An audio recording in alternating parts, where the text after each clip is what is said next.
कबीर साहब से एक नवयुवक ने पूछा कि मैं शादी करूं कि संत बन जाऊं।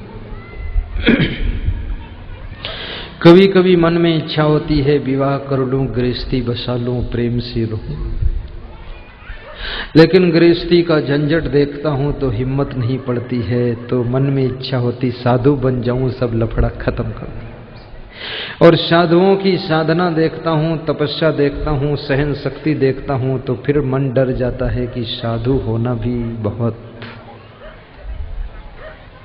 तो मैं निर्णय नहीं ले पा रहा हूं कि साधु बनूं कि गृहस्थ बनूं, शादी करूं कि सादा रहूं।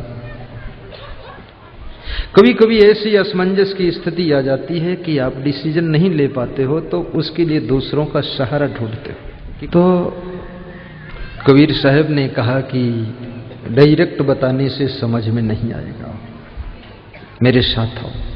उस नवयुवक का हाथ पकड़ा और कहा चल। एक सदगृहस्थ भक्त के यहां ले गए। सपोज मान लो अशोक साहू सरपंच जी के यहां गए कबीर साहब। ऐसा ही कोई भक्त होगा, चमेली बाई।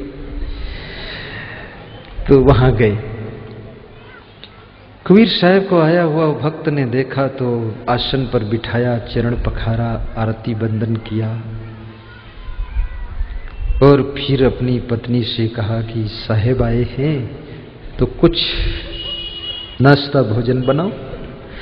तो पत्नी इतना खुश हुई कि दौड़ दौड़ कर फटाफट बहुत जल्दी भोजन तैयार कर दिया। कबीर साहब खाने के लिए बैठ गए चौका में और घर मालिक भी साथ में सहयोग देने के लिए बैठ गया। कोई मेहमान भोजन करे तो साथ में सहयोग देना पड़ता है, खुद खाना पड़ता थोड़ा। बैठ गया। कबीर साहब ने कहा कि भोजन तो बहुत अच्छा बना है, आनंद आ गया। घर मालिक भी बोला कि भागमते ऐसा भोजन कभी कभी जरूर बना दिया करो, आज तो विलक्षण भोजन बना है। तो जो नवयुवक साथ में गया था वो भी भोजन कर रहा था, तो वो बहुत गुस्सा हो गया क्योंकि दाल में नमक बिल्कुल नहीं था और सब्जी में नमक डबल हो गया था। उस भक्त की पत्नी बहुत खुश थी, खुशी में गलती हो गई। कभी कभी अधिक खुशी में चूक हो जाती है। लेकिन कबीर साहब ने कुछ नहीं कहा। घर मालिक भी धन्यवाद दे रहा है। तो नवयुवक मन मन में सोच रहा है कम से कम कहना तो चाहिए, आज सुधार हो जाएगा तो कल तो ठीक रहेगा। और नवयुवक मन ही मन परेशान होने लगा। उसके बाद भोजन करके हाथ धोकर कबीर साहब बैठे तो घर मालिक बीजक ग्रंथ मंगाया। अपनी पत्नी से कहा दीपक जला कर डालो। दिन में दीपक जलवाया, खुले आंगन में सूरज की रोशनी में। पत्नी ने मना नहीं किया, दीपक जला दिया। कहा जरा बत्ती बढ़ाओ, उजाला कम है। बत्ती भी बढ़ा दिया। तो नवयुवक जो साथ में कबीर साहब के गया था वो भड़क गया, उठकर खड़ा हुआ, बोले पागल के घर आए हो, यहां चलो बात खत्म करो। दिन में दीपक जलवा रहा, खुद पागल है, पत्नी भी पागल है, वो भी मना नहीं करती, इसके घर में क्या सीखना। कबीर साहब ने कहा थोड़ा ठंडे रहो। कबीर साहब उस नवयुवक को लेकर के एक संत के पास गए। टेकरी पर कोई महात्मा रहता था, पहाड़ की चोटी पर, वहां पहुंचे। उस महात्मा के पास जाकर के कबीर साहब ने प्रणाम किया। उस महात्मा ने कबीर साहब को प्रणाम किया। दोनों संत मिले, दोनों को प्रणाम करने लगे। नवयुवक देख रहा है। कबीर साहब ने उस बुजुर्ग महात्मा से पूछा तुम्हारी उम्र कितनी है बाबा जी। महात्मा ने कहा 80 साल उम्र है बेटा, 80 साल। कहा ठीक है। 5 मिनट के बाद फिर कबीर साहब ने पूछा कि उम्र तो भूल गया हूं, फिर से बता दो कितनी उम्र है। बोले 80 साल है, 80 याद कर लो।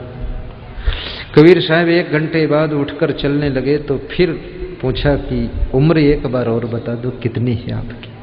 तो उस बुजुर्ग संत ने कहा 80 है, ज्यादा नहीं। कबीर साहब वहां से चल दिए। 1 किलोमीटर गए और 1 किलोमीटर से वापस फिर लौटे और लौट कर आए। नवयुवक साथ में है। फिर पूछा उस महात्मा से कि बाबा उम्र भूल गई, फिर से बता दो कितनी उम्र है। तो उस बाबा ने कहा 80 है, 80 है, ज्यादा नहीं है। तो नवयुवक भड़क गया, कहा कि अब भूल जाना तो हमसे पूछ लेना, लौट के मत आना। इतनी बार तुम भूल गए, और वो भी ऐसा ही है, 4-5 बार बताया, तुमको डांटा नहीं, हम तो एक बार में निपटा देते। तो कबीर साहब ने उस नवयुवक से कहा कि बस यही बात है, अगर गृहस्थ बनना चाहते हो, शादी करना चाहते हो, गृहस्थी करो तो उस गृहस्थ जैसी करो। अगर पत्नी से भूल हो जाए, नमक कम पड़ जाए, ज्यादा हो जाए, तो भी क्षमा करके हंसते हंसते खा लो। पति बनो तो ऐसे बनो, और पत्नी हो तो ऐसी हो गृहस्थी में कि दिन में भी पति कहे कि जरा दीपक जलाओ, तो तर्क ना करे, जला दे। ऐसी गृहस्थी करना है तो वैसी करो। और साधु बनना है, 1000 बार कोई पूछे उम्र कितनी, उम्र कितनी, तो भड़को ना, नाराज ना हो। साधु बनो तो ठंडे दिमाग के बनो, और गृहस्थ बनो तो उस तरह के बनो। दोनों में से कुछ भी बनो, लेकिन ठीक बनो।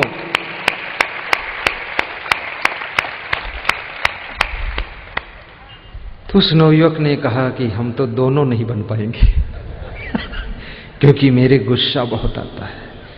कितने लोगों के स्वभाव में क्रोध बहुत होता है, गुस्सा। 106 डिग्री से नीचे दिमाग रहता ही नहीं, सांप की तरह फुफकारते रहते हैं। मैं आपसे निवेदन करूंगा कि अपने क्रोध को भी काबू करना। क्रोध बहुत ही खतरनाक चीज है।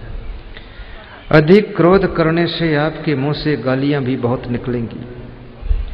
अधिक क्रोध करने से आपके अहंकार की सेहत बढ़ती चली जाएगी। तो याद रखना, राजनीतिक क्षेत्र में भी तुम फेल हो जाओ। अधिक क्रोध करने से आप जिस ऑफिस में सर्विस कर रहे हो वहां भी तनाव का वातावरण बना रहेगा। अधिक क्रोध करने से आपके परिवार के बीच में असमंजस बना रहेगा। अधिक क्रोध करने से मित्र भी शत्रु बन जाएंगे, और अधिक क्रोध करने से तुम्हारी दुकान पर कोई ग्राहक भी नहीं आएगा। अधिक क्रोध करोगे, साधु बनोगे, तो तुम्हारे पास कोई भक्त भी नहीं आएगा। इसलिए ठंडे दिमाग से रहो, ताकि लोगों को भी शीतलता मिलती रहे और आनंद से जीवन बीते। साहब कहते हैं, मानो तेरे गुणों की महिमा है, इसलिए अपने आप को गुणवान बनाओ। सेवा का गुण भी अपने भीतर विकसित करो। तन से, मन से, धन से सेवा भी करो। लोभ का अवगुण दूर करो। उदारता का गुण भी पैदा करो। सरलता का गुण भी तुम्हारे अंदर हो, सरल स्वभाव हो। जटिल स्वभाव न हो, सरल जीवन भी हो। मधुर वाणी का गुण हो। सही डिसीजन लेने का गुण भी पैदा करो।